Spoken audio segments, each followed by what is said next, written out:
Para sa dugang nga mga balita sa Negros kag Panay mangin kaupunta si Adrian Prietos. Adrian? Maraming salamat Kim, makapuso sa Bacolod City naman motorsiklo nga nakapark sa Barangay 31, Gintaban, Sangkawatan. Pagpangawat na huli ka, yaring balita ka itong gintutugan.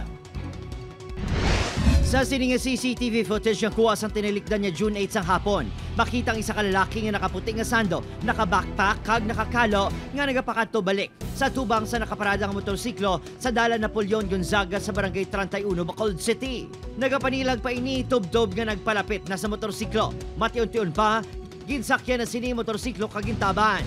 Yara sa iya trabaho sa ikaduha nga panalgan sa building ang tag-iya sa motor nga si Kirby sang natabo ang insidente. Actually, Sunday nga adlaw biti wala blata.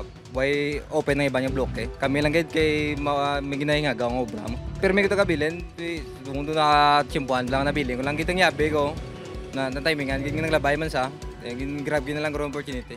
Nagalao man ini nga mabalik pa motorsiklo nga madugay niyang ginsuptan kag ginagamit pa sa trabaho.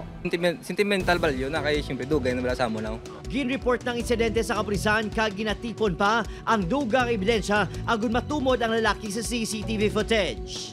Actually daw medyo kitaom ng itsura kasi pamilyar man sa aton nga mga operatives, so we'll do our best para mabuligan man natin mga biktima. Makapug sa panawagan naman sa Bacolod City Police Office nga ipaiway ang pagbaligya o kung pagbakal sang propiedad o kung pagkabutang ang kinawatan kaangay sang mga motorsiklo. Ang kung sino man nga persona ang mapamatudan nga nagalapas sa Presidential Decree No. 1612 o kung anti-fencing law ang posible mapreso sang tubtob 20 katuig. Sa records ng BCPO, halin January tubtob June 9, 2025. Apat ng kaso sa pagpangawat sa motorsiklo sa syudad, lakip ng ulihi nga insidente.